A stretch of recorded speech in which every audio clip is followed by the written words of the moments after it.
A winter storm that could bury parts of the U.S. Middle Atlantic region under 3 feet, 90 centimeters, of snow slammed into Washington on Friday, threatening the nation's capital with record accumulations as it barreled up the East Coast. The blizzard started to blanket the Washington area during the early afternoon. 6 people had died in car crashes as a wintry mix spread across Arkansas, Tennessee, and Kentucky. The storm could dump 2 to 3 feet of snow on Baltimore and the capital and bring winds of 30 to 50 miles per hour, 48 to 80 kilometers per hour, before winding down on Saturday afternoon, according to the National Weather Service.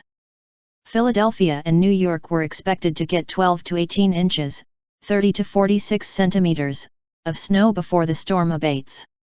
In Falls Church, Virginia, about 8 miles, 13 kilometers, west of the capital, a thick curtain of snow was already piling up on deserted streets on Friday evening, creating a peaceful tableau that disguised dangerous driving conditions.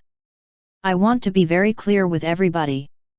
This is a major storm," Washington Mayor Muriel Bowser said as the city braced for what could turn out to be one of the worst storms in its history.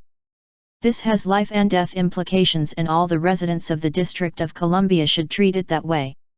The Weather Channel said more than 85 million people in at least 20 states were covered by a winter weather warning, watch or advisory, and residents up and down the East Coast scrambled to stock up on supplies. Airlines canceled more than 7,100 flights in the U.S. for Friday and Saturday, according to flight tracking website FlightAware.com. An additional 7,000 flights were delayed on Friday alone, reverberating to airports across the country. Washington's snowfall could eclipse the Snowmageddon storm of 2010 that dropped 17.8 inches, 45.2 centimeters, AccuWeather senior meteorologist Alex Sosnowski said. If forecasts prove accurate, the storm could rival the 1922 Knickerbocker storm, which dumped a record 28 inches, 71 centimeters, on the city. "It's going to be a nightmare. I think it's going to be a nightmare, the rates of snow we're talking about," said Marissa Criticson, 27, a George Washington University nursing student who bought a snow shovel to dig out from her basement apartment.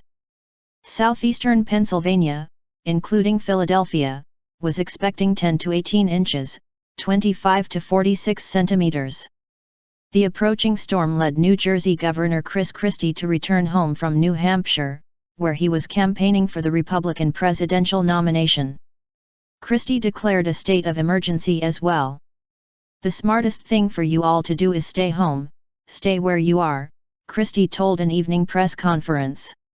New Jersey Transit said all bus, rail, and light rail service would be shut down at 2 a.m. local time on Saturday. Service would be restored as conditions permit, the agency said. Residents along New Jersey's coast prepared for potential flooding during high tides on Saturday and Sunday. In Ocean City, emergency management officials warned of forecasts calling for the highest flood levels since Superstorm Sandy brought heavy damage in 2012. High winds and a full moon could combine to create a high tide of nearly 8 feet, 2.4 meters, in Atlantic City, officials said, still shy of the 10 feet, 3 meters, Sandy caused in Ocean City. In New York City, the National Weather Service issued coastal flood warnings for the boroughs of Staten Island, Brooklyn, and Queens. Officials prepared for possible evacuations from low-lying areas. Post-Sandy reconstruction has put the area in a stronger position to face the storm, New York Governor Andrew Cuomo said. The storm arrived in the Washington area, home to about 6 million people, after dropping 5 inches, 13 centimeters, of snow in Arkansas and spreading a wintry mess of snow, sleet, and freezing rain in parts of Tennessee and Kentucky. Duke Energy reported that more than 112,000 people were without power in North and South Carolina on Friday evening.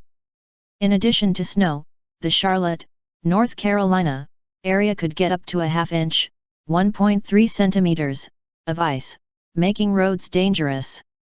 Federal offices in the Washington area closed at noon to allow employees to get home ahead of the storm. "I have 9 cases of wine, half and coffee, firewood, and all my devices are charged. All I need now is a wing and a prayer," said Liz Skerer, 54, of Silver Spring, Maryland. The Washington Metropolitan Area Transit Authority, which includes the second busiest U.S. subway system, took the rare step of suspending operations from late Friday through Sunday. The forecast prompted the Virginia National Guard to ready 400 troops to deal with emergencies. In New York, 600 National Guard personnel were on standby.